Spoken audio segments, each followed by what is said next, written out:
성도 여러분 안녕하십니까?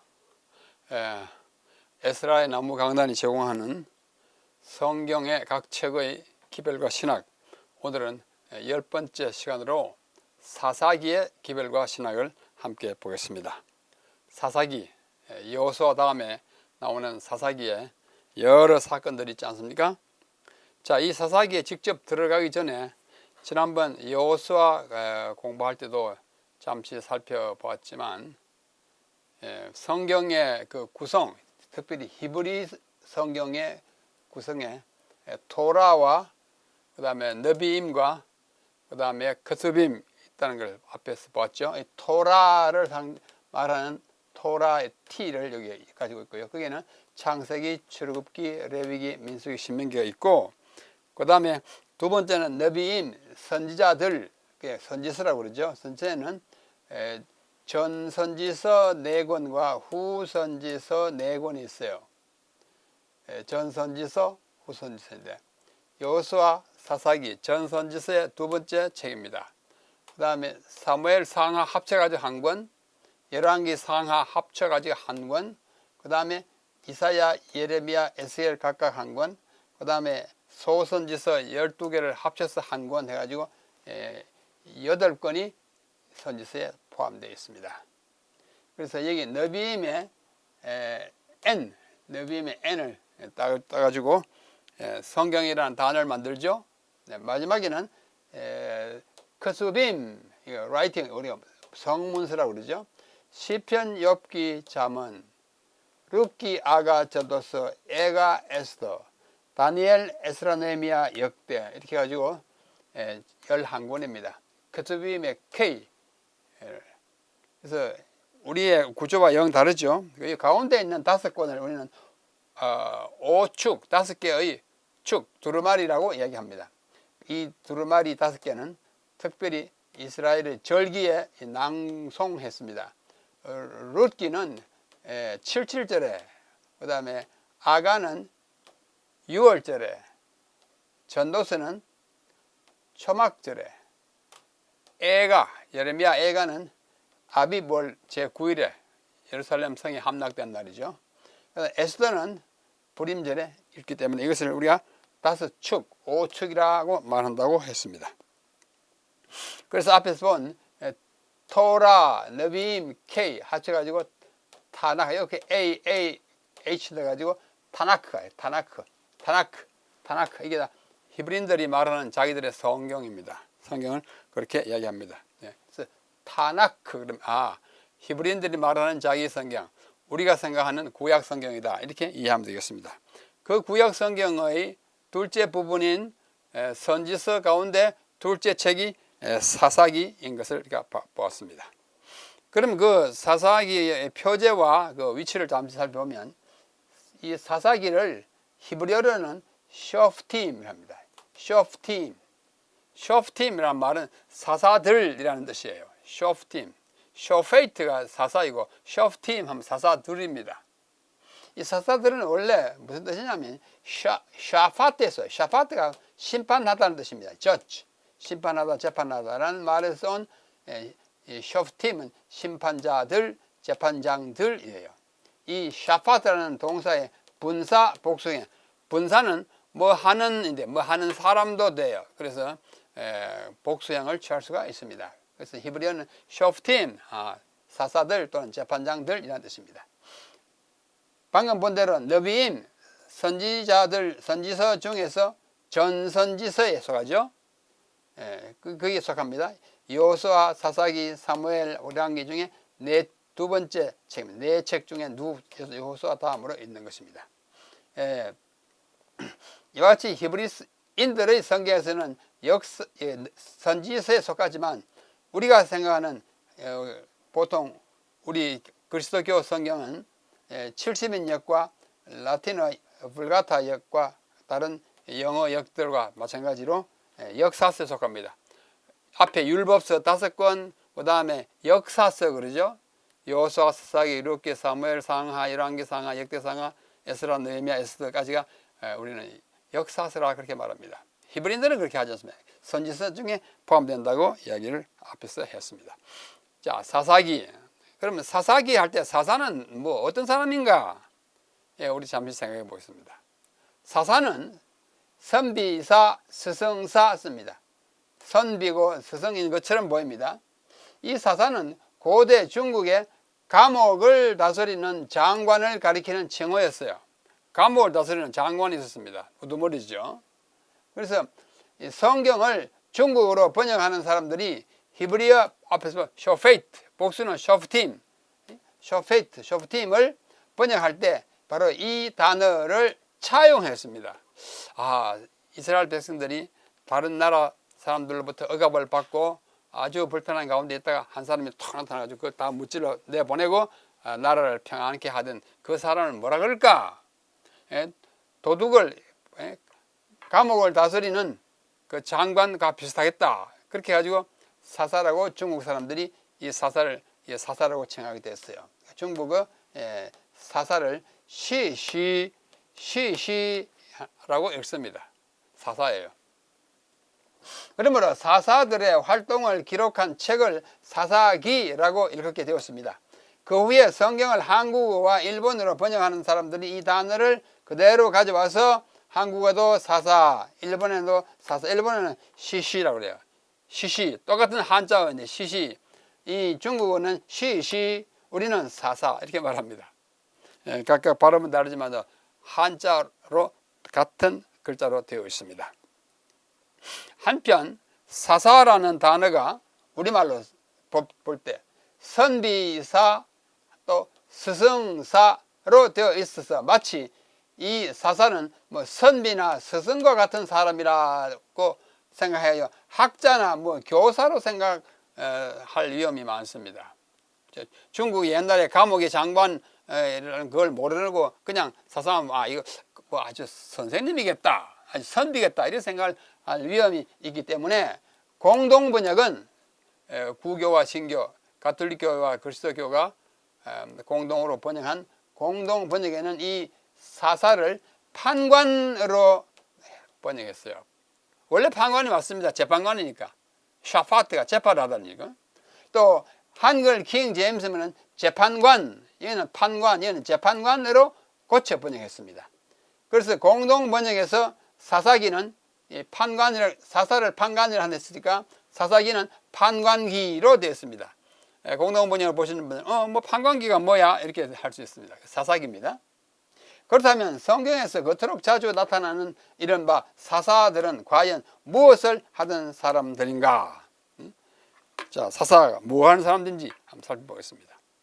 사사, 영어로는 judge예요. 재판관이에요. 사사는 이스라엘 지도자 여호수아가 사망한 후부터 이스라엘의 초대 왕 사울이 등장할 때까지 하나님에 의하여 세워진 이스라엘의 군사 및 치안 지도자였습니다.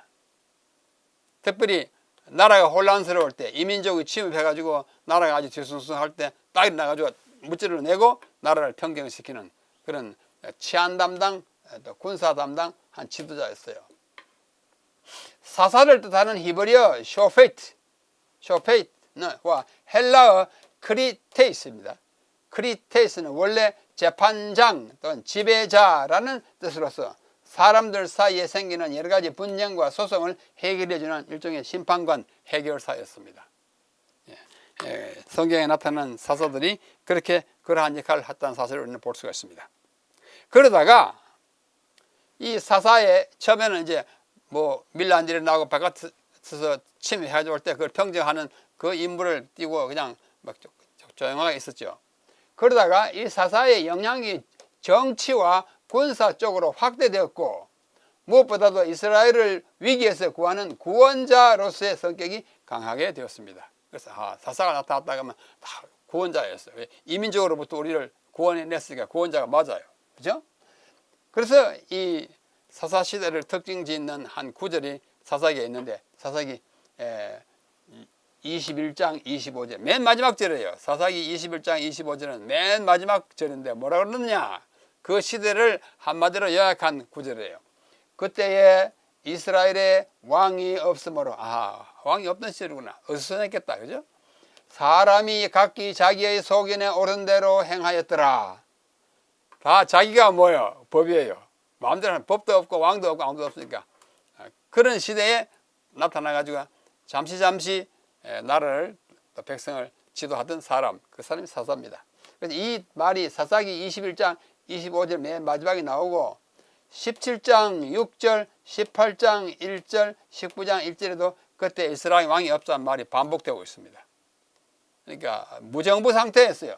무정부 상태이고 무질서하고 혼란하던 상태입니다. 그 시대가 약 350년 동안 계속됐어요. 굉장히 긴 세월입니다. 약 1400년으로부터 1050년까지. 1400년이 뭐냐? 여호수아의 지휘하에 이스라엘이 애굽으로부터 가나안에 들어가가지고 이제 정착한 그때가 대략 1400년이에요. BC 1400년입니다. 그리고 사울이 이제 왕으로 세워질 때가 BC 1050년 경입니다. 약이에요. 그러니까 약 350년 동안에 사사가 12명이 활동합니다. 하나님께서 사사를 누구를 세워가지고 이렇게 했다. 그런 사사가 12명 이름이 언급되어 있습니다. 이 사사들의 이야기입니다. 이 사사라는 단어에 대해서는 사사는 무엇을 하던 사람인가 제가 요약해서 말씀드렸지만 더 자세한 것은 우리 성경의 어휘 연구 제66강의 굉장히 오래 전입니다. 근래에는 143을 이제 올렸는데 66이니까 한 2년 전에 찾으면 찾을 수 있습니다. 거기에 자세히 나왔으니까 참고하시기를 바랍니다. 자, 그러면 이 사사기의 저자는 누구일까? 저자는 미상이에요. 그 자체가 내가 쓴다라고 말한 사람이 없어요. 유대인 전통은 사무엘의 기록으로 봅니다. 사무엘이 기록했습니다. 왜냐하면 그가 저술가였고 또 교육자였기 때문에 사무엘상 10장 같은 데 보면 아주 이스라엘 백성들을 잘 지도하고 다스리는 제사장이요. 또 그 자신 또 사사의 역할도 하였습니다. 그래서 했을 것이다. 그리고 책의 내용에 보면은 베냐민 지파를 강조한 부분이 좀 나와요. 또 사울 왕 때 기록한 것으로 보입니다. 왜냐하면 사무엘이 사울을 왕을 세우지 않았습니까? 그때 여부스가 예루살렘으로 바뀌기 전 원래 예루살렘에는 여부스인들이 차지하고 있었어요. 그래서 그 여부스 도성이라고 그러는데 나중에 예루살렘이 되는데 여부스가 예루살렘으로 바뀌기 이전 시대일 것이다. 사무엘이 아직 사사의 역할을 하고 있을 때 기록한 것으로 보입니다. 사사기 1장 21절 19장 10절에 보면 그와 같은 일들이 베냐민 지파가 어떻게 좀 강조되는 부분도 있고 그 다음에 여부스에 대한 이야기가 나와요. 자, 예를 들면 사사기 1장 21절 베냐민 자손은 예루살렘에 거주하는 여부스 족속을 쫓아내지 못하였으므로 여부스 족속이 베냐민 자손과 함께 오늘까지 예루살렘에 거주하더라. 여부스 다른 건 사람들 이야기를 쓰지는 않고 베냐민 지파와 여부스 이야기를 쓰고 있어요. 예루살렘 이야기를 쓰고 있어요. 또 사사기 19장에 보면 그 사람이 다시 밤을 지내고자 하지 아니하여 일어나서 떠나 여부스 맞은편에 이르렀으니 여부스는 곧 예루살렘이라. 안장 지운 나귀 2마리와 첩이 그와 함께 하였더라. 이 레위인의 첩 이야기입니다. 레위인이 자기 첩을 데리고 저기 처갓집에 갔다 오다가 참 나쁜 그런 경험을 하죠. 그 부인이 죽어요.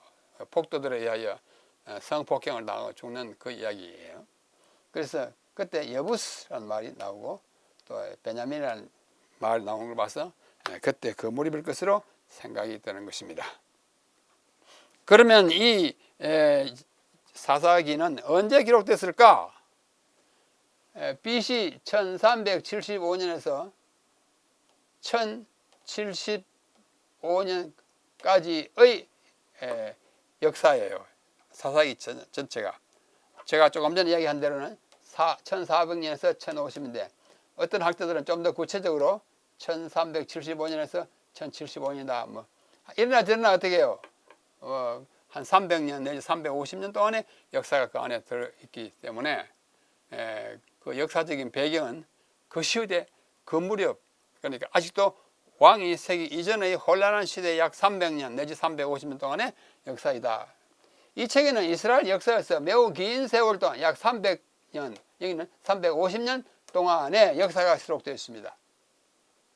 여기에는 3번의 내전, 7번의 억압, 외부로부터 억압, 그 다음에 억압, 그 다음에 5 적수들, 뭐 메소포타미아, 뭐 모압, 이런 5 적수들부터 7번의 해방전쟁, 여러 번의 평화스러운 사사통치기간, 또 삼손에 의한 마지막 불운한 통치기간 등이 기록되어 있습니다. 내용이 그래요. 여러 가지 사건이 일어나죠. 그러나 뭉뚱그려서 말하면 이렇게 횟수를 말하면, 그러니까 여러 번 억압당하고 여러 번 어떻게 해요? 쫓아내고 또 평화스럽다가 또 난리치고 이런 길입니다. 사사들의 통치 기간을 다 합치면 410년 정도 되지만 실제 기간은 약 300년 내지 350년이 됩니다. 삼손의 사망까지. 이러한 차이는 서로 중복되는 기간이 있었고 지방 사사들의 기간과 겹쳐졌기 때문에 한 사사가 나타나가지고 뭐 활동했는데 다른 곳은 다른 사사가 활동하는 거겠지. 이건 40년 또 40년이면 사실은 막 80년이 아니고 그 중복되는 기간을 빼야 되는데 그러한 차이 때문에 410년 정도 되지만 실제로는 350 내지 300년 내지 350년이 된다, 그렇게 얘기하는 것입니다. 자, 그러면 그 당시에 백성들은 어떤 상태에 있었는가? 여호수아가 죽은 뒤에, 여호수아 맨 마지막에 보면 여호수아가 죽어서 이제 장사 지내죠. 그 죽은 다음에 이스라엘은 300년 이상 동안 국가적 지도자를 갖지 못했습니다. 300년이라는 말 자꾸 나옵니다. 지파들은 각기 독립적으로 살았고 각 사람은 자기에게 스스로 법이 되었어요. 자기의 소견에 옳은 대로 행하였더라. 법이 무법천지였어요. 이 기간 동안에 하나님께서는 긴급 상황이 발생할 때마다 사사들을 일으키셔서 침입자들로부터 그들을 구원하시고 민간의 정의를 구현하셨어요. 그래서 바깥 세력을 퇴치한 다음에 딱 왕처럼, 왕은 아니지만 사사가 이제 다스렸어요. 그래서 그 기간 동안에는 뭐 20년, 30년, 때로는 80년 동안 긴 평화를 누리곤 했었습니다. 이 기간에 하나님께서는 이스라엘이 이방인들의 우상 숭배하는 환경 가운데서 하나님과의 언약을 어떻게 지키는지 시험하십니다. 신명기와 여호수아를 통해서 이스라엘 백성들은 배운 것이 참 많아요. 하나님께 붙어 있고 순종하면 복 받고 오래 살고 아무 일 없겠다, 평안 유지한다고 했는데 그렇게 하지 않았어요. 그 이방 신들을 섬기고 우상 숭배하는 일 때문에 하나님의 벌을 받게 되는 것입니다. 주기적인 배반과 사사들에 의한 구원이 반복, 쳇바퀴 돌듯이 자꾸 일어나고 있습니다. 자, 세 번째, 백성의 영적 상태는 여호수아의 시대와는 크게 대조를 이뤘습니다. 여호수아서에서는 여호수아의 신정적 지도를, 신정적이라면 하나님의 지도를 받는 지도자, 신정적 지배를 받는 지도자를 그렇게 말합니다. 신정정치라고 그러죠. 하나님이 사람을 통해서 직접 통치하실 신정적 지도력 아래 믿음과 순종과 승리의 이야기를 품고 있다면 여호수아는, 반면에 사사기는 그때는 이스라엘의 왕이 없으므로 사람마다 각기 옳은 대로 행하였더라 라는 말씀과 같이 계속적인 실패의 역사를 들려주고 있습니다. 그게 사사기예요. 하나님의 자비로운 구출 작전이 펼쳐진 기간을 제외하면 이 시대는 온 민족이 돌이킬 수 없는 이교적 우상 숭배에 빠져 있었습니다. 참으로 암흑한 역사라고 할 수 있습니다. 그러면 이 사사기를 뭐 사무엘이 기록했다고 합시다. 왜 기록했을까요? 사사기를 기록한 목적이 뭐냐면 이스라엘이 국가적 지도자가 없을 때 어떻게 되는지를 기록하여 보존하고 그들이 신정적 왕을, 그러니까 하나님의 지시를 직접 받아서 다스리는 왕, 신정적 왕을 필요로 한다는 사실을 강조하는 것입니다. 신명기에 보면 너희가 앞으로 가나안 땅에 들어가거든 왕은 이렇게 통치하라, 왕에 대한 이야기를 이미 했어요. 백성은 이렇게 하라고. 그러나 오랜 기간 동안 왕 없이 사는 것이 얼마나 불편하고 괴롭고 이방 민족들이 들어와가지고 막 참 어마어마한 그런 시련을 주는 것을 느낌으로써 하나님께서 직접 다스리는, 그리고 하나님을 섬기는 왕이 통치하는 것이 얼마나 좋은지를 그들이 뼈저리게 느끼게 하신 것입니다. 실패와 심판을 여러 번 반복함으로써 여호와를 떠나서 반역하는 것은 종노릇과 혼돈의 심판을 초래한다는 신명기의 진리를 계속적으로 강조하고 있습니다. 너 하나님 떠나면 고생이야. 모세가 아주 안타까운 음성으로 말했거든요. 제발 하나님 잘 순종하고 잘 해라. 안 그러면 이민족의 침입을 받아가지고 아주 어려운 삶을 살게 될 것이었는데 그것이 이제 현실화된 것입니다. 하나님의 신상필벌의 원칙을 확인합니다. 신상필벌이 뭐냐면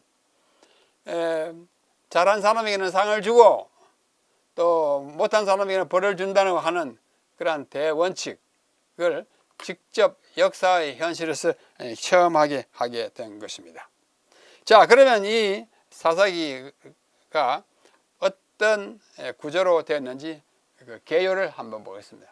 자, 사사기의 주제가 뭘까요? 국가적 지도자 없이 이스라엘이 경험한 실패와 반역의 주기 사이클이에요.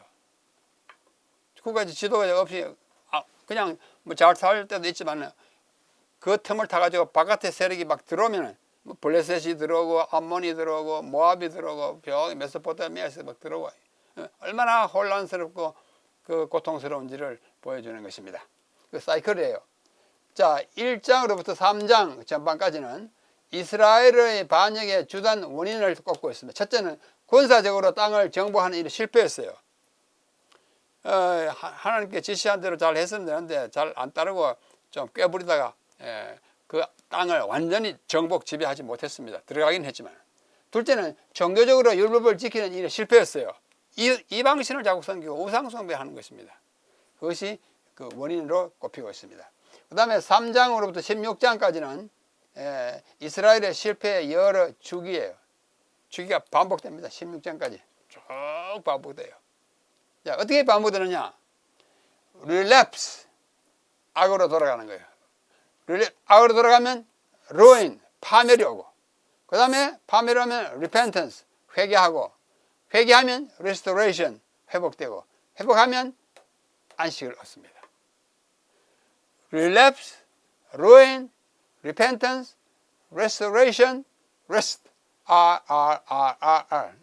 어느 분이 이걸 이렇게 요약했습니다. 참 잘 요약했습니다. 어떻게 해요? 악으로 돌아가고 파멸당하고 이민족이 들어와가지고 아이고 하나님 잘못했습니다. 회개하고 그러면 또 회복시켜 주시고 그 다음에 회복시킨 다음에 평안에 있다가 또 악으로 들어가고 파멸되고 회개하고 회복 또 하고 여러 번 반복합니다. 자, 그 중에 좀 더 구체적으로 보면 백성의 반역이 일어납니다. 악으로 돌아갔어요. 그러자 파멸돼요. 메소포타미아가 와서 억압합니다. 3장 7절로 11절이에요. 이때 이 메소포타미아를 쫓아내고 백성을 구한 사람이 유다 지파의 온니엘이라고 하는 첫 사사예요. 제1대 12명의 사사들 가운데 첫 사사입니다. 그러다가 이제 잘 지내다가 백성이 또 반역해가지고 모압인들이 억압할 때 그때 베냐민 지파의 에훗이 와서 구원합니다. 일어나가지고 막 했어요. 그 다음에 또 백성이 반역해가지고 이번에 블레셋인들이 와서 억압합니다. 그때 유다 지파의 삼갈이 나가가지고 사사로서 역할을 합니다. 또 백성이 반역하고 가나안인들이 억압합니다. 에브라임 지파의 드보라라고 하는 여사사와 또 다른 한 사람이 일어나서 이 가나안을 무찌르고 또 평화가 옵니다. 그러다가 백성이 또 반역해가지고 이번에 미디안인들이 억압합니다. 그때 므낫세 지파의 기드온이 이 미디안을 쫓아내고요. 이깁니다. 300명의 군대 가지고 이기지 않습니까?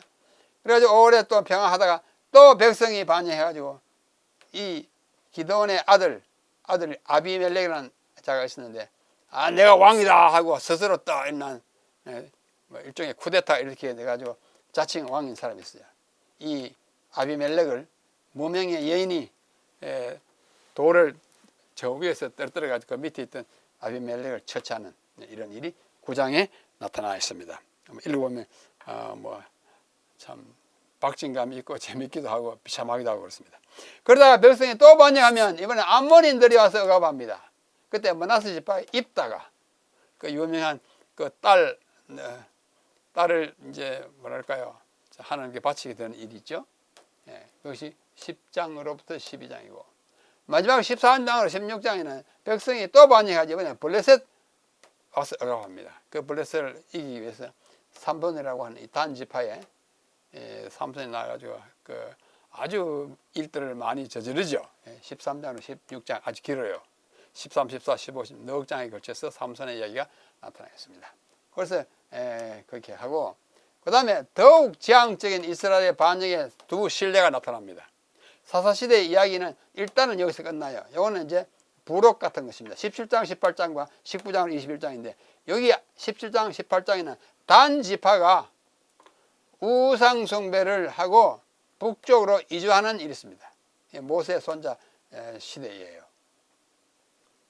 단 지파는 원래 지중해 거기 있었는데 자기들 힘께 나서 먹겠다 하면 또 블레셋이 괴롭히니까 그만 빌미 삼아 저기 갈릴리 북쪽으로 이사를 가는 일이에요. 이사 간다고 좋은 거 아니에요. 하나님이 지정해 준 자리에서 자기 하나님께 순종하면서 있었으면 괜찮은데 그걸 못 참아가지고 일이죠. 그 다음에는 아까 잠깐 말씀드린 대로 레위 지파의 그 한 남자가 첩과 함께 처갓집에 갔다 오다가 여러 도중에 하룻밤 이제 자게 됐는데 그 동네 사람들이 와서 뭐 아주 나쁜 짓을 하려고 성적으로 나쁜 짓을 하려고 하기 때문에 레위가 자기 첩을 내줬는데 새벽에 와보니까 문 밖에 쓰러져 죽었어요. 그 나쁜 짓을 한 사람이 누구냐면 베냐민 지파 사람들이에요. 아론의 손자 시대인데. 그래서 11지파가 일어나가지고 이 베냐민 지파를 아예 참 아이들 말로 뭐랄까요, 작사를 내려고 전쟁을 이렇게 해가지고 베냐민 지파가 거의 없어질 뻔했습니다. 자, 그 사건이에요.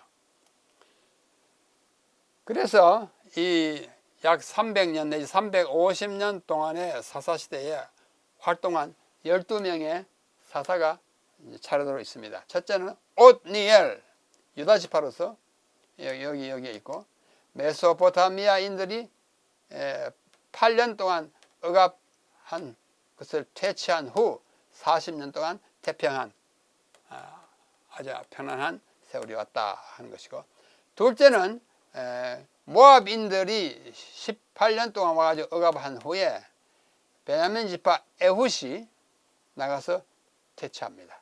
그 후에 80년간 태평합니다. 이 에훗이 왼손잡이였어요. 그래서 이 모압 왕을 가서 죽이고 오지 않습니까? 그 다음에 또 블레셋인들이 또 억압합니다. 40년 후, 80년 후에.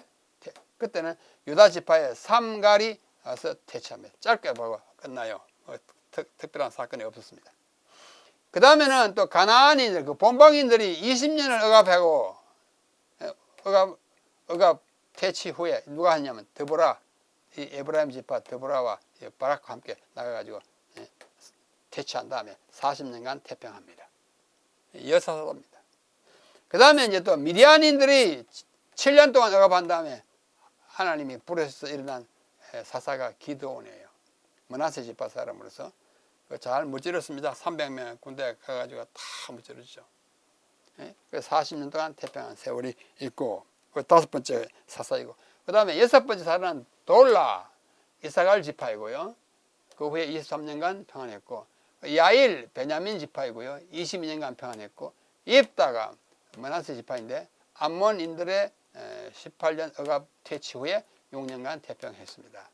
그 다음에 유다 지파 입산이 다스렸고 7년간, 엘론, 스불론 지파가 다스려가지고 10년간 괜찮았고, 이때는 외부 세력 없지만서도 이제 지도자로서 다스린 것입니다. 그 다음에 압돈이 에브라임 지파로서 8년간 평안했고, 그 다음에 삼손은 블레셋인들 쳐들어왔을 때 40년이나 억압했는 그걸 딱 물리치게 되는 일이 있죠. 그 후에 20년간 태평한 것이 단지파 삼손의 이야기고 13장으로 16장이고, 그 다음에 이제 여기까지가 끝나요. 사사시대. 사무엘도 일종의 사사인데 사무엘부터는 이제 왕이 서니까 사사들에게 포함시키지도 하고 포함시키지 않기도 합니다. 색깔을 달리 했어요. 레위 지파로서 사무엘 상으로 내려가요. 이제는 사사기를 넘어가죠. 블레셋인들의 40년 억압을 퇴치한 후에 50년간 태평한 세월을 보낸 이야기가 나타나고 있습니다. 자, 그럼 사사기의 특징과 그것이 성경에 기여한 바는 무엇일까? 첫째, 심판 주제입니다. 하나님께서 심판하신다 그거예요. 뭐 하면? 계속 말 안 들으면. 뭐 잠시 말 안 듣는다고 금방 심판하는 거 아니에요. 오랫동안. 자, 여호수아가 믿음과 순종을 통한 언약의 축복을 보여준다면 사사기는 불순종, 순종에 반대 불순종의 저주, 축복 대신에 저주를 보여줍니다. 여호수아는 승리로 가득 차 있고 사사기는 패배로 가득 차 있습니다. 우상숭배의 주기가 진행됨에 따라 억압받는 기간은 점점 길어지고 뭐 20년에서 40년 뭐 이렇게 막 길어지고 또 평안한 기간은 점점 짧아졌습니다. 마지막 기간에 와서는 블레셋인들이 주장하게 되었고 심지어 이스라엘의 강자인 삼손을 유인하여 멸망시키죠. 삼손 참 불쌍해요. 힘센 사나이인데 여인의 꽁에 빠져가지고 블레셋에 가서 아주 봉변을 모욕을 많이 당하죠. 부록으로 첨부된 두 편의 이야기, 단 지파의 이야기와 그다음에 뭐예요? 레위인 첩 가지고 데리고 갔던 즉 단 지파와 베냐민 지파 그 레위인을 아주 그 부인을 죽이고 했던 그 사람들의 이야기, 이러한 이야기가 사사기의 심판 주제로서 끝맺습니다. 나쁜 일을 하면 반드시 심판이 온다 하는 것을 보여줘요. 그렇죠? 베냐민 지파가 사람을 죽이고 그렇게 막 폭행을 했으면 형벌이 가해진다. 그죠? 단 지파 피해가 갔지만은 나중에 좋지 않았습니다. 그렇죠? 하나님께 순종하여 원수들을 정복하는 일에 실패함으로써 그들에게 정복당하고 하나님의 심판을 받았다. 이것이 주기적으로 반복된 것이 사사기다 그거예요. 둘째, 이스라엘이 왕을 필요로 하다는 사실을 강력하게 말해주는 책이 사사기입니다. 이러한 필요는 왕을 필요로 하는 건 1장으로서 16장에서 분명하게 12사사가 활동하는 16장까지 분명히 나타나고 부록에서 4회나 언급된 그때 이스라엘이 왕이 없으므로 자기의 속인대로 행했다. 이것은 4번이나 언급되어 있어요. 왕이 없다는 거죠. 없을 말하는 거예요. 그 말은 왕이 필요하다 그죠? 왕이 없으므로 그들은 무정부 상태에 있었다. 여호와께서는 왜 그들을 중심 지도자 없이 놓아두셨으며 신명기 17장 18장에서 약속하신 왕을 왜 즉시로 주지 않으셨는가 하는 의문이 제기되었습니다. 이러한 오랜 기다림을 통하여 하나님께서는 이스라엘로 하여금 왕이 얼마나 필요한 존재임을 알게 하셨어요. 왕도 특별히 어떤 왕이요? 하나님의 지도를 받는 왕, 신정적인 왕이 정말로 필요하다는 사실을 그들에게 일깨워 주었습니다. 셋째, 이 사사기에 아주 특별한 두 장 있죠. 17장, 18장. 단 지파의 이주와 반역이에요. 저로 이사 갔습니다.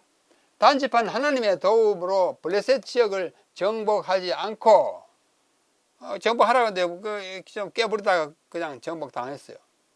그들 중에 용맹 있는 자들을 믿고 단 지파 중에 용맹 있는 자가 굉장히 많았어요. 그리고는 북쪽으로 이동하여 안일한 삶을 살고자 했습니다. 그렇게 함으로써 그들의 용맹은 폭력으로 변했고 지파 전체가 스스로 만든 신상들을 섬기는 우상숭배에 빠졌습니다. 단 지파는 우상숭배에 빠졌어요. 모세의 손자 요나단을 제사장으로 삼고 미가가 만든 신상을 섬김으로써 단 지파는 하나님의 성막을 거절하고 우상숭배의 족속이 되었습니다. 사사시대의 초기에 단 지파가 폭력을 사용함으로써 하나님을 떠났듯이 그 말기에는 단 지파 사람 삼손이 폭력으로서 뜻을 이루려 했으나 망하고 말았습니다. 맨 마지막에 회개하고 블레셋 사람을 막 무찌르게 했지만서도 그의 생애는 비참한, 눈도 빼이고 힘도 다 잃고 나중에 강제 노역을 당하는 아주 뭐랄까요, 정말 불행한 결말을 맞게 되는 것입니다. 그 다음에 베냐민 지파 마지막 19장 20장 나오는 거예요. 그 지파의 강판이 막내 지파 베냐민 지파가 거의 멸절될 뻔했어요. 여기 19장 20장. 그 성폭행을 저지르고 사람을 막 죽게 함으로써 요셉의 동생이자 베냐민이죠. 야곱의 막내 아들인 베냐민의 지파는 부도덕하고 강포한 행위로 인하여 거의 멸절될 위기에 봉착했습니다. 11지파가 누가 이랬느냐 보니까 베냐민이 너 이러면 안 된다고 막 단체로 와가지고 베냐민을 거의 다 이제 멸절시킬 뻔했습니다. 봉착했어요. 이 사건은 세 가지 교훈을 가르쳐 줍니다. 1. 청소년 시절에 훈육을 하지 않는 것은 곧바로 그들의 중심 도시인 기브아를 소돔과 같은 상태로 몰아간다. 소돔과 같은 상태는 뭐예요? 남자가 남자끼리 성행위 하는 거예요. 그걸 갖다 소돔이 영어로 소돔이라고 해요. 소돔의 행위라고 말하는 뜻이에요. 그러니까 원래 이 베냐민 지파 사람이 레위인과 그 첩이 들어가서 자는 그 집에 가서 막 그 남자 내놓으라 그랬어요. 우리가 상관하리라. 우리가 동성연애, 동성성애를 하겠다. 이 소돔인 것입니다. 이 베냐민 지파가 어릴 때부터 교육을 잘못 받아서 그래요.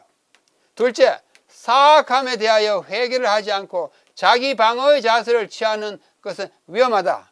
아이고 잘못했다 하고 했는데 뭐 잘못했냐고 나오는 것은 그 멸망을 다시 초래하게 되는 것입니다. 셋째, 하나님께서는 이 타락한 지파에게도 구속의 은혜를 베푸신다는 사실이에요. 베냐민 지파 또 12지파 가운데 또 여전히 있잖아요. 그렇죠?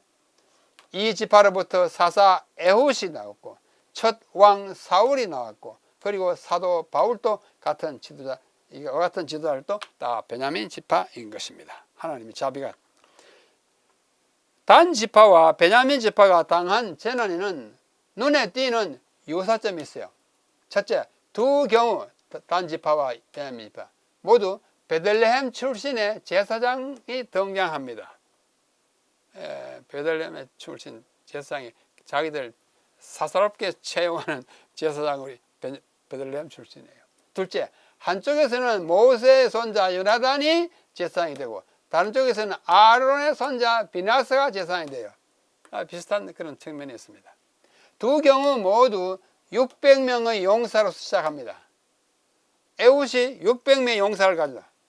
그 다음에 베냐민 지파 600명의 용사 나가요. 두 경우 모두에서 폭력이 신속히 증가합니다. 폭력이 그렇잖아요. 다섯째, 두 지파 모두에서 끝 무렵에 지도자들이 나타납니다. 삼손과 사울이 나타나요. 이런 공통점이 있다는 것을 우리는 읽으면서 공부하면서 찾게 되는데 뭐 이것이 크게 큰 교훈을 준다고는 할 수 없을지라도 재미있는 현상이고 또 교훈도 돼요. 비슷한 점이 참 많으니까. 그 다음에 기드온은 모세를 닮은 지도자입니다. 이것도 재미있는 포인트예요. 여호수아는 에브라임 지파이고 입다는 므낫세 지파이고 또 그들과 마찬가지로 기드온은 므낫세 지파예요. 이 다 요셉의 위대한 자손들입니다. 에브라임이나 므낫세나 다 요셉의 자손이죠. 야곱의 자손인 것을 말할 것도 없고 요셉의 두 아들 므낫세와 에브라임 지파인 것입니다. 미디안인들에 대하여 기드온이 성대를 거두었죠. 이 성리는 사사들의 행적 가운데 가장 혁혁한 공격, 300명을 데려나가지고 막 어마어마한 군대를 다 물리치는 것입니다. 그가 출정하기 위하여 한 준비의 과정, 여호와의 사자를 만나 그의 크나큰 겸비, 여러 기적들을 행함. 기드온이 그랬죠. 너 나가서 미디안 군대를 부수라 하니까 아유 제가 어떻게 나갑니까? 저를 하나님께서 세우셨다는 증거를 보여주십시오. 그래서 양털을 이렇게 놓고 한 번에 고기만 어떻게 이슬에 맺히게 하라 그랬죠. 아침에 보니까 이 고기만 이슬에 이 우연히 이럴 수 있다. 그 다음에 고기만 이슬에 안 맺히게 다 이슬에 다른 데 오게 하라. 두 번 다 그런 기적을 베풀었어요. 또 어떻게 했어요?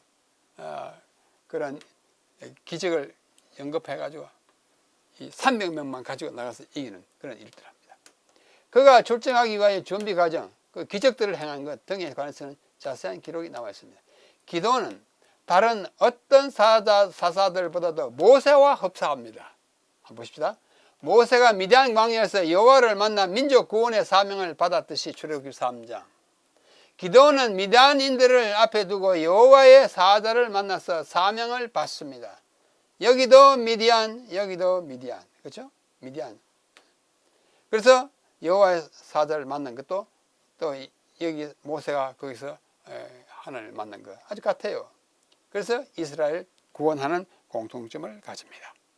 자, 그 다음에 입다의 어리석은 서원이 나옵니다. 11장에 보면 입다가 모압 사람들을 쳐부수는 일이 나옵니다. 사사기에는 4명의 사사들이 하나님의 성령을 받았다고 기록됩니다. 온니엘이 하나님의 성령을 받았다, 기드온이 하나님의 성령을 받았다, 입다가 받았다, 삼손이 받았다, 이렇게 나와요. 그 중에 입다는 기생의 아들로서 쫓겨난 사람이었으나 사사로 임명되었고, 그리하여 하나님께 다음과 같은 서원을 합니다. 저를 부르신다면 하나님께 참 좋은 뜻으로 뭘 하는데, 그러나 너무 좀 경박스럽게 맹세합니다. 보십시오. 내가 암몬, 모압의 암몬이에요. 암몬 자손에게서 평안히 돌아올 때에 전쟁에서 이기고, 누구든지 내 집 문에서 나와 나를 영접하는 그는 여호와께 돌릴 것이니 내가 그를 번제물로 드리겠나이다 라고 11장 31절에 서약합니다. 이 서약, 서원은 매우 경솔한 서약으로서 이 서약 때문에 그의 딸이 희생을 당하게 되었습니다. 여기에는 다음과 같은 몇 가지의 중요한 문제가 들어있어요. 아버지가 서약해가지고 딸이 만약 죽게 됐다면 이게 참 문제가 되죠. 우리말로 번역된 성경에 보면 그 아버지의 서약 때문에 이 딸이 희생을 당합니다. 자, 첫째, 입다가 서원한 것은 과연 무언가, 뭘 서원했느냐? 그 질문이 있어요. 내가 여호와께 바치겠다는 말이 뭐냐? 예? 번제물로 바치겠다는 말이 진짜 짐승 잡아 죽이듯이 그렇게 한 건가? 그다음에 사람을 번제물로 드려도 되는가? 성경은 안 됩니다. 몰래에게는 그렇게 바쳤지만 하나님께 그렇게 할 수 없어요. 이삭을 바치라 한 것은 아브라함의 믿음을 시험하기 위해서라고 했기 때문에 실제로는 바치지 않았어요. 그렇죠? 입다의 딸은 어떻게 되었나? 진짜 번제물로 드려졌나? 아니면 어디 저기 산속에 가서 뭐 외롭게 살다가 죽었나? 아니면 성전에 봉사했나? 분명하지가 않아요. 그 다음에 4번, 아버지의 서원 때문에 딸이 희생되는 것이 공의로운가? 이게 굉장히 중대한 질문입니다. 공의로운가? 여기서 이 문제를 다 종을 다할 수 없어요. 사사기 11장 31절에 보면 누구든지 내 집 문에서 나와서 나를 영접하는 그는 여호와께 돌릴 것이니 내가 그를 번제물로 드리겠나이다. 네? 여호와께 돌린다, 여호와께 바친다는 뜻이죠. 여호와를 위하여 살게 한다, 봉사하게 한다. 어느 거냐 이거예요. 여호와를 위해 바치는 것은 꼭 죽게 하는 것인가? 아니면 여호와를 섬기는 일에 종사하게 함으로써 그의 생애를 바친다는 뜻인가? 이 퀘스천 마크예요. 잘 알 수가 없어요. 그래서 우리는 히브리어 본문에 좀 들어가 볼 필요가 있습니다. 히브리어 본문은 다음과 같습니다. 그는 여호와께 돌릴 것이니 내가 그를 번제물로 드리겠나이다. 그죠? 여기 그는 하야일 것이다. 여호와께 라도나이 야훼에게 돌린다. 여기 내가 그를 번제물로 돌린다. 이 올라가 번제물이에요. 내가 그를 돌리겠다. 자, 역을 하면 and it shall be, 그는 뭐일 것이다. 뭐요?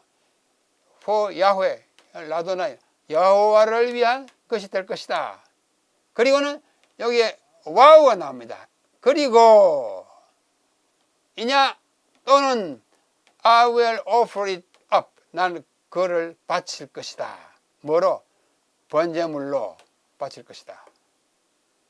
자, 이 히브리어는 다음과 같은 우리가 고려해야 할 사항이 있습니다. 히브리어에 나오는 요 와우요, 요 와우라고 하고 옛날 말로 와우는 and도 되고 or도 돼요. 다시 말씀, 그는 여호와를 위한 것이 될 것이고 나는 그를 번제로 드릴 것이다 또 되고, 그는 여호와를 위한 것이 될 것이고 또는 or 번제로 바칠 것이다, 이렇게 돼요. 그래서 다시 하면 and he shall be for Yahweh, 그는 여호와를 위한 것이 될 것이고 또 그는 그리고 또는 그리고 또는 둘 중에 내가 그를 번제물로 드리겠다. 그리고 또는 어느 거냐 이거예요. 예, 이것이 그리고라고 하면은 어떻게 해요? 그게 앞에 거 드리고 번제물을 드리는 거 다 같은 것일 수 있어요. 또는 그러면 앞에 거는 드리는 건 별 거고 번제로 드리는 건 둘 중에 하나라고 해석할 수 있습니다. 여기에 두 개의 선택지가 있는 것으로 이해됩니다. 왜냐하면 히브리어 와우는 and도 되고 또는도 되고 그러나도 되는 종합적인 접속사예요. 히브리어는 그렇습니다. 그래서 문맥에 봐서 우리는 그러나도 하든지 또는 하든지 하나를 택해야 돼요. 그래서 사사기 11장 31절을 그는 여호와를 위한 봉사자가 되든지 또는 내가 그를 번제물로 드리겠습니다 라고 번역하는 것이 더 성경 전체의 그 내용과 부합하지 않나 생각합니다. 그는 여호와를 위한 봉사자로 삼든지 또는 그를 번제물로 드리든지 하겠습니다. 이 와우를 or 또는으로 번역하는 것이 인간 제물을 하나님께 드리는 것은 성경이 금하는 그 원칙에 맞다 그거죠. 여기서 문맥을 보면 입다의 딸이 남자를 알지 못하는 처녀로서 2달 동안 동무들과 산에 올라가서 애곡했다는 말이 나옵니다. 애곡했다는 말이 그 후에 나와요. 39절 37절 나와요. 그리고 2달 만에 돌아와서 죽었다거나 번제로 들어졌다는 말이 없습니다. 만약 죽었다면 2달 만에 돌아와서 그런 번제물로 희생이 되었다 이럴 때가 없어요. 없어요. 이것을 보면 1번이 그를 여호와를 위한 봉사자로 삼든지 그죠? 그래서 또는 그를 번제물로 삼았다는 말 없으니까 그를 여호와를 위한 봉사자로 삼았다는 말이 맞는 것 같습니다. 한국어 역본들에서는 죽음을 또는 죽으니라 라는 말이 첨가돼서 본문의 뜻을 좀 오도하고 있지 않나 그렇게 생각합니다. 죽었다는 말이 없는데 죽었다는 말 작은 글자를 써놨어요. 이걸 번역한 사람은 그가 번제물로 죽었다 하면 단정 짓고 그렇게 넣은 것으로 보입니다. 하여튼 저의 견해는 또는 어떤 일부의 사람들은 하나님께서 인간을 제물로 바치는 것은 허락하지 않았다는 대원칙에 비춰볼 때 and를 보내지 않고 or 번제물로 드리든지 여호와를 위한 봉사자로 주든지 하겠다고 그렇게 해서 그는 번제물로 드리지 않았고 왜? 그 말이 없기 때문에 하나님을 봉사하는 삶을 살았을 것이다 이렇게 생각하는 것입니다. 자, 그 다음에 7번째는 삼손의 비극적 로맨스가 13장으로 16장의 마지막 부분에 나옵니다. 삼손은 사사들 중에서 매우 특별한 능력을 받은 인물입니다. 구약에서 나시린으로 서약된 유일한 사람이에요. 나시린에 대한 이야기는 민수기 6장에 나오지만 누가 나시린 서약을 했는지는 예는 없고 삼손이 그 유일한 예입니다. 그는 이삭, 사무엘, 침례자 요한 그리고 예수와 같이 그의 출생이 천사에 의하여 예고된 인물이에요. 그렇죠? 삼손이 그 만화 예고했지 않습니까? 그에게 주어진 능력은 이스라엘을 블레셋의 억압에서 구하기 위함이었다. 그러나 그는 그 능력을 정욕을 채우는 데 사용함으로써 유혹과 시험에 빠졌고 비극적인 최후를 맞이했습니다. 그는 나시린의 서원도 지키지 않았고 특별히 부여받은 체력을 주를 위하여 사용하지도 않았습니다. 그는 심은 대로 거두는 신세의 본보기가 된 것입니다. 예, 삼손의 이야기가 특별히 사사기에서 돋보입니다. 그리고 이 사사기에는 성경 어디에도 예수님은 있습니다. 사사기의 글쓴 누구일까? 예수께서 말씀하신 구약 타나크 시편과 선지자와 글에 말하기를 율법과 그죠? 그 성경은 너희가 성경에서 영생을 얻는 줄 생각하고 이 성경이 곧 나에 대하여 증거한다. 이 성경에 사사기가 포함되어 있다면 사사기도 그리스도에 관한 책이요 그리스도를 증언하는 책이어야 합니다. 그렇다면 첫째, 역사적으로 볼 때 왕이 없던 때의 역사를 기록한 사사기는 장차 오실 왕을 기다리고 준비하는 책입니다. 가까이는 다윗왕을 멀리는 메시아를 내다보는 고대하는 대상으로 남아있어요. 둘째, 사사의 뜻이 심판자, 재판장이므로 앞에서 봤죠. 사사들은 장차 오실 심판자인 그리스도를 어렴풋이 보여줍니다. 그리스도는 의로우신 재판장 디모데후서로서 그의 백성을 심판하시고 원수들을 멸하시고 우주의 공의를 세우실 심판장이십니다. 이것이 사사기에 나타난 우리 주님의 모습입니다. 자, 사사기 1장 13절 14절을 보면 옴니엘 나와. 이분이 옴니엘입니다. 갈렙이 말하기를 기럇세벨을 쳐서 그것을 점령하는 자에게는 내 딸 악사를 아내로 주리라 하였더니 갈렙의 아내 그나스의 아들이 옴니엘이 이 사람이 옴니엘입니다. 옴니엘이 어떻게 했어요? 그것을 점령하였으므로 갈렙이 그의 딸 악사를 이게 악사예요. 예쁜 악사죠. 그렇게 이해됩니다. 자, 그 다음에는 이 에훗 이야기, 에훗 왼손잡이라고 그랬죠. 3장에 보면 그들이 기다리는 동안에 에훗이 피하여 돌 뜨는 곳을 지나 스이라로 도망하니라. 그가 이르러 에브라임 산지에서 나팔을 불매. 이 돌 뜨는 여기서 나팔을 빽 붑니다. 이스라엘 자손이 산지에서 그를 따라 내려오니 에훗이 앞서가며 무리에게 이르되 나를 따르라 follow me 그랬어요. 여호와께서 너희 대적 모압 사람을 너희 손에서 모압 사람을 무찌른 다음에 그렇게 무리가 에훗을 따라가서 모압 맞은편 요단강 나루에 이 에훗을 따르는 그림을 보는 것은 성경을 이해하는 데 상당히 많이 도움이 됩니다. 자, 이게 누굴까요? 드보라예요. 드보라이고 이거는 드보라와 바락의 무덤으로 추정되는 사사기 4장 5절 무덤이에요. 아마 드보라의 무덤이었을 것으로 생각되는 곳입니다. 이 사람이 기드온입니다. 양털에 이제 이슬을 내리고 안 내리고 하는 그런 기적을 받고 또 하나님께 그 이적을 베푼 것에 대하여 감사하는 기드온의 모습이고 기드온이 300명의 군사와 함께 나팔을 불고 횃불을 켜불어서 미디안 군대를 부수는 장면을 그림으로 그린 것입니다. 이것은 이제 그 아비멜렉 기드온의 아들 아비멜렉이 혼자 왕이라고 떠들다가 위에서 성 위에서 이 돌을 딱 떨어뜨려 가지고 이 아비멜렉이 쓰러져 죽는 장면을 그림으로 그린 것입니다.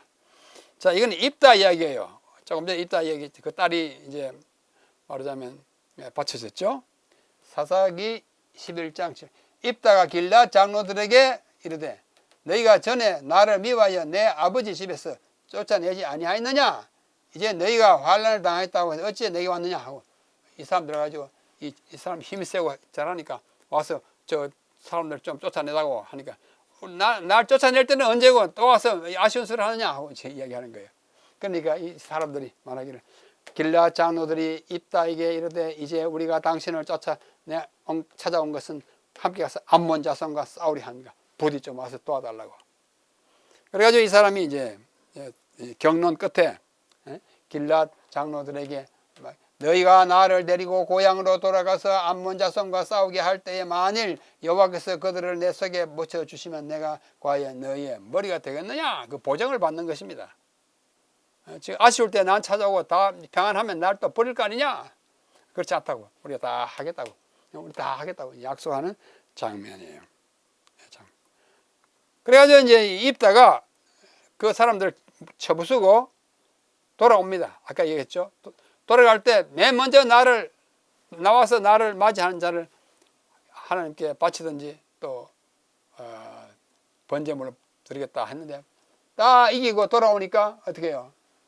입다가 딸이 나와가지고 아버지 품에 안깁니다. 큰일 났어요.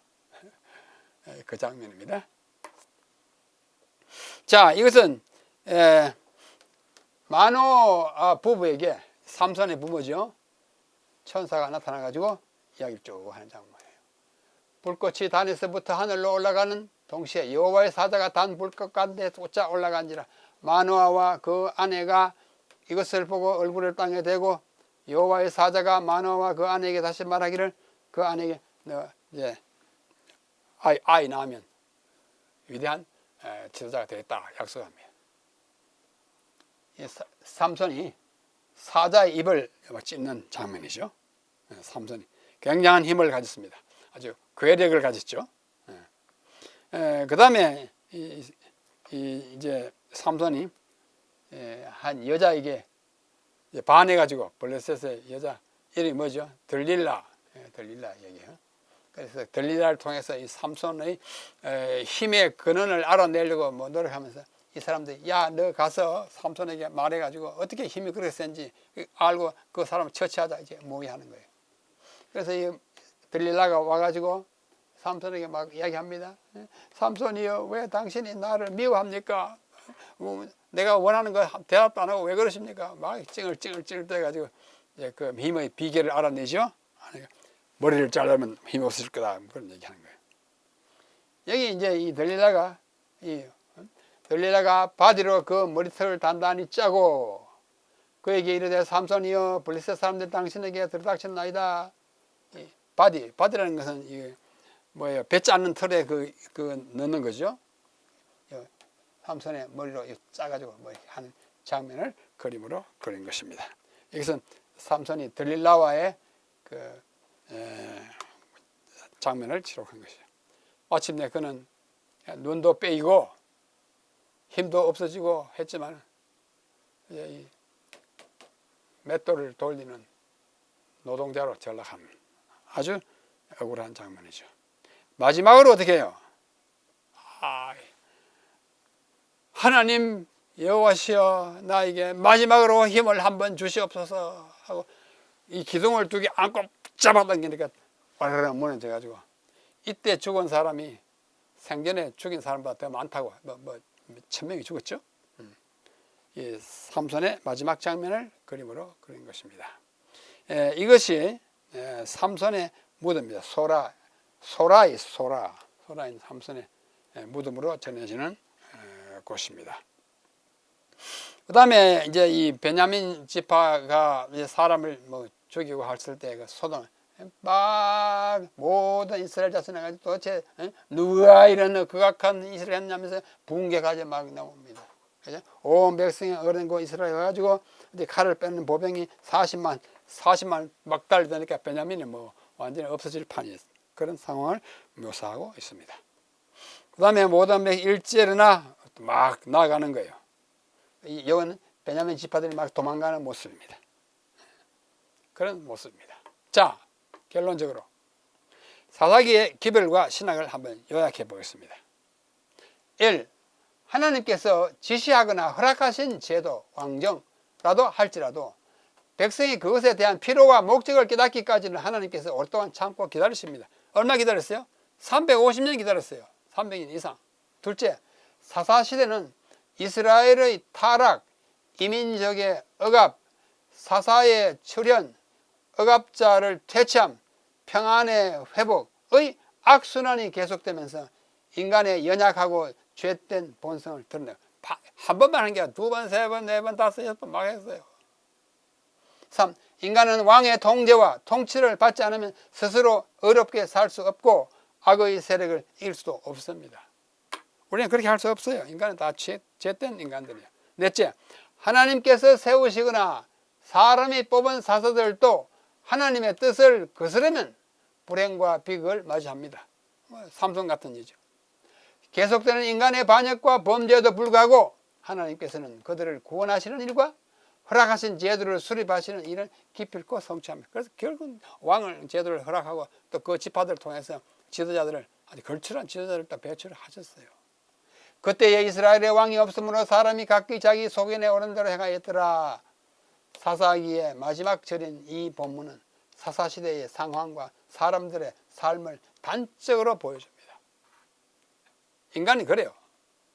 마지막으로 인간에게는 왕이 필요하고 영원한 평화와 행복을 위해서는 평강의 왕 예수님이죠. 다스림을 받아야 한다는 사실을 깊이 뉘우치면서 깨닫게 하는 책이 사사기입니다. 우리는 사사기를 읽을 때마다 하나님이 다스려야, 평강의 왕이 다스려야 참된 평화가 온다는 사실을 깊이 느끼게 되는 것입니다. 이리하여 12명의 사다가 출몰하면서 이스라엘 백성들이 겪었던 300 약 50년 동안의 애환을 우리는 사사기에서 볼 수 있습니다. 우리는 하나님이 나의 통치자가 되도록 모시고 하나님이 내 삶을 지배, 통치하도록 맡기는 삶이 된다면 가장 행복한 삶이 될 것입니다. 이상으로서 제10강의 사사기의 기별과 신학을 여기서 마겠습니다. 다음 시간에 룻기의 기별과 신학을 함께 공부하겠습니다. 여러분 안녕히 계십시오.